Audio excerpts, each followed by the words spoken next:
Nagbe-build ka na, kuya? I'm recording. Ay, I'm sorry.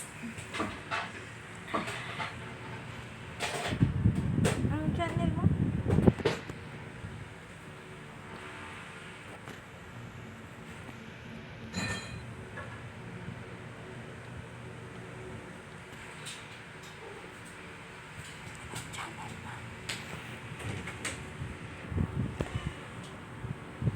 Take a hammer. Ilan yung view?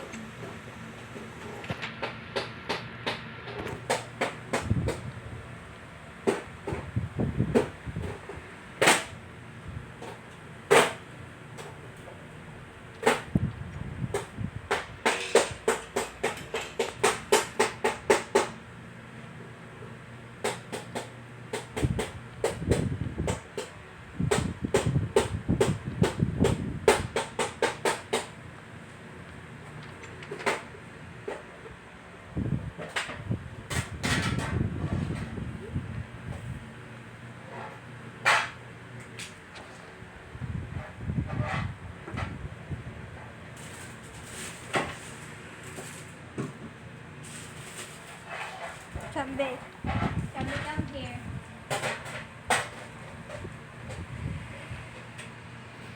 You got this?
Sinas naman!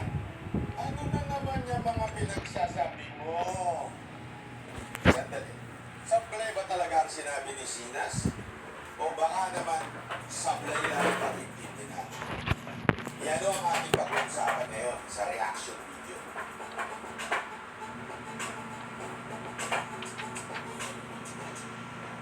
Kamakailan po naglabas ng statement si Sinas patungkol po dito kay Sergeant Nuesca. Alam nyo, mainit na issue ito. Galit na galit ang tao. Kaya nga nung ito'y lumabas at nag-trending, iba't iba ang reaction ng mga mamamayan. Pero syempre, hindi mawawala ang mga propagandista ng mga komunista. Siyempre, ang ginawa nila, ipinakits nila. Anong ibig sabihin ng ipinakits? Kasalanan ng isang pulis, kasalanan ng buong ahensya. So, malupit talaga. Sa katunayan, hindi nga ang PNP sinisisi nila. Maging si Pangulong Duterte at ang buong gobyerno ni Pangulong Duterte. Kaya lang, wala naman yung naniwala sa kanila. Kaya ito, tinatarget naman niya yun si Sinas. At dumabas ka ho ito, dito ho nagsimula ang lahat ng gulo. Nung sinabi, daw di umano ni Sinas, okay? kumukuha ng litrato at video ng mga krimen. Sinas. Yan o ang headline ng GMA.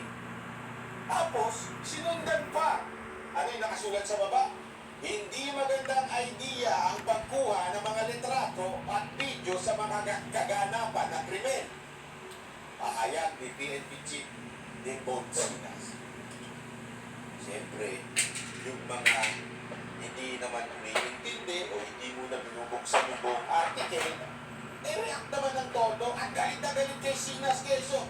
Yan na nga lang ang aming sandata para Kaya, tingnan nyo, bagong kotse na nabili ako pagkatapos sa San Juan ang ito'y sa Exploration. Tingnan natin ito. Follow me. hindi mag-abuso ang mga kapulisan. So, kanya-kanya ng reaksyon. Siyempre naman, yung iba, ginamit din ito. At nag-interview pa itong media ng mga karagdagan sa mga propagandista ng komunista. At tinanong nila, pabor ka ba sa ganito na sinabi ng Sinas na hindi maganda ang litratuhan o i-video ang ano? Siyempre, kung mali ang tanong, naturalmente, mali din ang sagot. Diba? So, react naman yung mga propagandista ng mga komunista. So, ang sinabi nila, bakit ganito?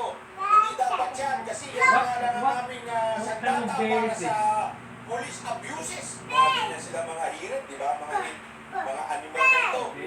Pero pag tinignan mo naman, okay, ang article, totoo bang sinabi ni Sinas na huwag mag-video?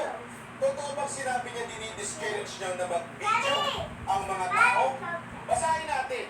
Minsan mo kasi, madali lang naman ang solusyon sa buhay. Ano yun? Magbasa. Ang hirap po kasi sa ibang tao, react muna bago magbasa. Ganyan ka rin ba? Tingnan natin ha. Basahin mo natin itong buong article. Ayan o. During a press conference, okay, sa paragraph 2. Paragraph 2. Sinas was asked for his reaction about the public sentiment that it was good the shooting incident involving Nuesca was caught on video or else the cop could easily get away with it. Okay? Walang eksaktong tanong. Hindi nilagay dito yung code by code na tanong. Okay? Ibig sabihin yung verbatim o word by word, word for word. Ha? Ang nilagay lang dito ay yung sagot niyang word for word. Ano yung sagot niya? I think nasa mga tao po yun.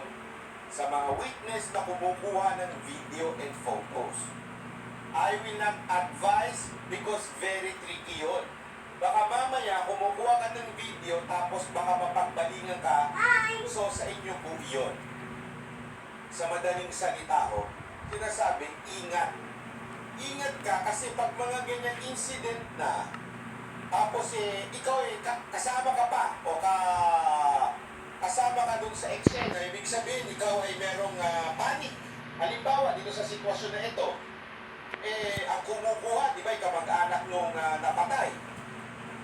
Kung mapagbalingan siya ng pulis at habulin siya, siya rin alam mo naman, sira yung ulo ng pulis na ito, kung siya naman yung mapagbalingan pagkatapos barilin yung mag-ina, o hindi damay ka. Ang sinasabi lang naman ni Sinas, mag-ingat. Okay? Ano pa sabi? If I might suggest, kung may mga ganitong incident we just witnessed at saka huwag na tayo mag-interfere, lalo na pag armed or dangerous yung suspect o yung mga involved. Ibig sabihin, kung kumukuha kasi yung hindi maintindihan ng iba. Okay? Ito yung hindi nila maintindihan. Ang proseso sa korte. Mamaya papaliwanag natin yan. Pero ang pinakamahalaga dito sa paragraph na ito ay itong naka-highlight. If civilians really want to take photos or videos, they have to make sure that they are far from the crime scene. Ibig sabihin, ang pinaka-primary concern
sinasabi niya dito.